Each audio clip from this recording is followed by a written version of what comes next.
In ages past, strict disciplinarian fathers used to dispatch troublesome sons to a military academy. If, as a father, you tried everything and nothing worked, you shipped your son to the military to be shaped and molded and disciplined and controlled, and to learn the hard knocks lessons of life. My parents enlisted me in the Israeli Defense Force at the age of 17, a year earlier than required, an unprecedented act of desperation. No parents do this. But they were onto something. And today what I'm going to discuss is the impact that total institutions, such as prison or the army, have on narcissists. So stay with me for a rocky ride along the pathways of the narcissist. When in prison or in jail, the narcissist sheds all his or her narcissistic behaviors.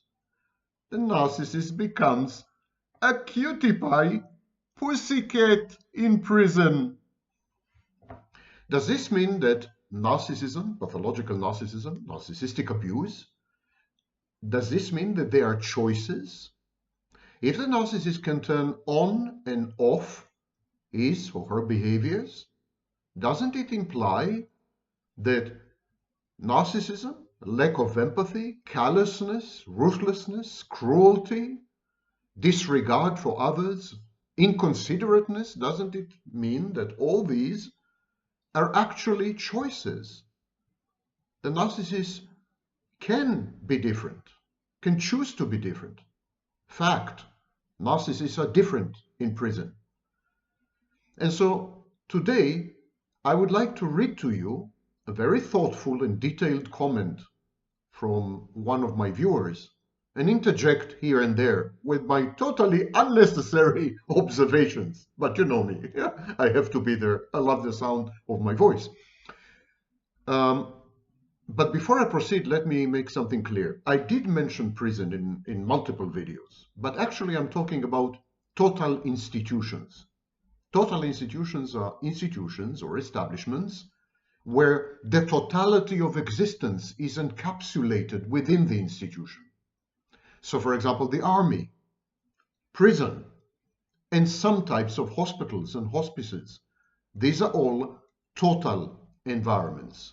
You cannot exit these environments, at least not voluntarily, and if you do, you are penalized.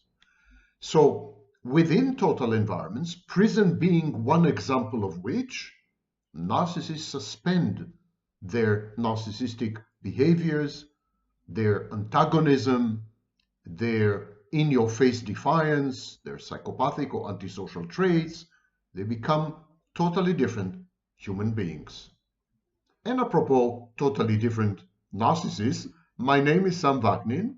I am the author of Malignant Self-Love, Narcissism Revisited.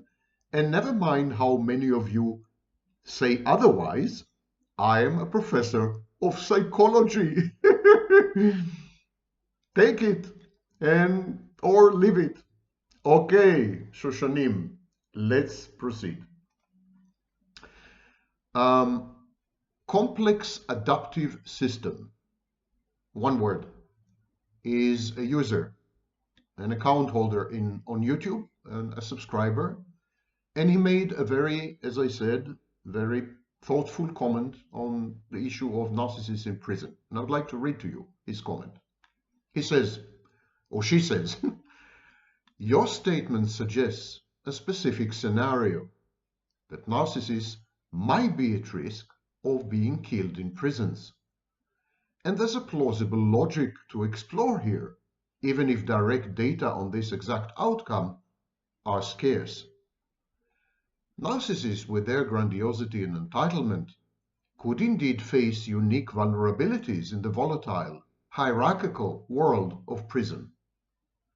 Let's break down why this might happen leaning on what we know about narcissism from the dark triad and prison dynamics. And here, my first interjection: dark triad personalities these people do not have narcissism. People with dark triad personalities are not narcissists, and they're not psychopaths. They are subclinical narcissists and subclinical psychopaths. In other words, they have a narcissistic personality style or a psychopathic personality style, but they cannot be diagnosed with the disorders because there is insufficient clinical evidence to warrant a diagnosis. So let's proceed with complex adaptive systems comment. Why narcissists might be targets, and then there's an enumeration. Number one, provocative behavior. Narcissists crave admiration and often act superior, which doesn't sit well in prison environment, where respect is earned through toughness, loyalty, or cunning, not self-proclaimed greatness. Boasting or belittling others could quickly paint a target on their back, especially among inmates who value humility or see arrogance as a challenge. Example, a narcissist might demand special treatment from guards or brag about their crimes, irritating peers who enforce their own codes of conduct. Second reason is interpersonal conflict. Their low agreeableness and tendency to dismiss others' feelings can spark feuds. Again, I'm reading from a comment. This is not my text. I'm reading a text which was posted in a comment a few days ago. In prison, says the commenter, where alliances matter and tensions run high, a narcissist's inability to back down from an ego threat, example, reacting explosively to disrespect, could escalate into violence. Research on narcissism shows that it correlates with reactive aggression, lashing out when insulted, which is a liability in a place where disputes often turn deadly. Next reason, lack of strategic restraint. Unlike Machiavellians, who manipulate discreetly, or psychopaths, who might intimidate through calculated menace, narcissists often lack the self-awareness or subtlety to navigate prison's power structures. Their need to be the center of attention could alienate them from protective groups, leaving them isolated and vulnerable to attack. Perceived weakness. If the narcissist's grandiosity is exposed as hollow, if they can't back up their bravado with physical strength or cunning, they might be seen as all talk. In prison, weakness invites predation, and a narcissist who overpromises and underdelivers could become a prime target for someone looking to assert dominance. Prison context amplifies the risk hierarchy and violence. Prisons are brutal ecosystems with strict pecking orders. Studies of inmate behavior, for example, from criminology research, show that violence often erupts over status or disrespect, exactly the kind of triggers narcissists stumble into. A 2011 study by Rothman noted narcissists' social consequences include hostility from others, which in prison could translate to lethal retaliation. There's a lack of escape. Outside, narcissists might charm or avoid consequences. In prison, there's no running from offended peers. Their usual tactics, manipulation via charisma or external validation, don't work as well when everyone's stripped to the same baseline. Evidence and gaps provide indirect support. There is no specific study that says that narcissists get killed in prisons at this or that rate, but we can infer from related data. Psychopathy, which overlaps with narcissism, is linked to prison violence, both as perpetrators and as victims, according to Hare's work on the PCLR.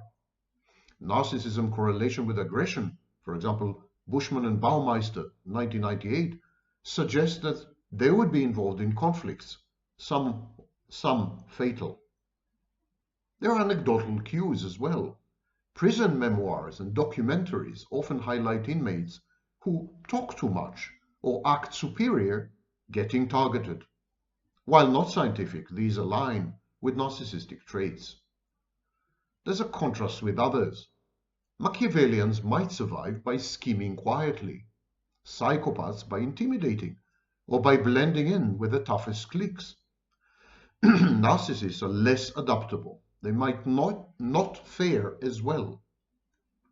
Could they survive? Some narcissists might avoid death by leveraging charisma to gain followers, or aligning with a strong group.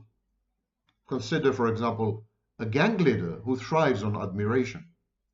But this requires social finesse that they don't always have, especially if their entitlement outweighs their street smarts. Data from workplace studies, for example, Jonasson in 2012, show that narcissists excel at first impressions, but falter long-term, a pattern that could leave them exposed in prison's sustained pressure cooker. The bottom line is this: narcissists aren't guaranteed to get killed in prison, but their traits, arrogance, reactivity, and poor alliance building make them more likely to provoke deadly encounters than, say, a calculating Machiavellian or cold-blooded psychopath. Prison punishes those who cannot adapt, and narcissists often demand that the world adapt to them instead. That mismatch could absolutely get them killed. What I've been saying, and this is the end of the comment, what I've been saying in my videos is that mysteriously, when narcissists enter the ambience or the environment of a total institution, such as an army, the army or prison, or even some types of hospitals and so on, they change dramatically. They're unrecognizable as narcissists.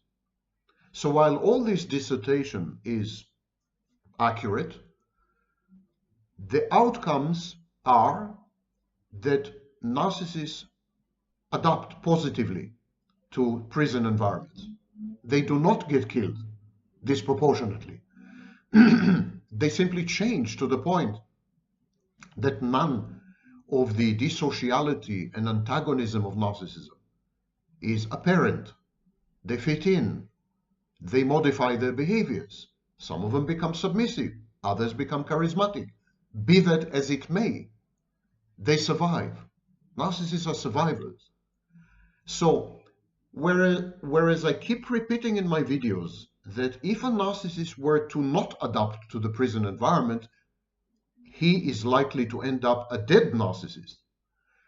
What I have been saying consistently is that narcissists do adapt to the prison environment, and that therefore they are unlikely to be penalized or killed or attacked and so on and so forth. So this is a subtle distinction. The comment that I've read deals with the question, do narcissists get killed more often in prison? And that has not been my thesis at all. On the very contrary, one could say.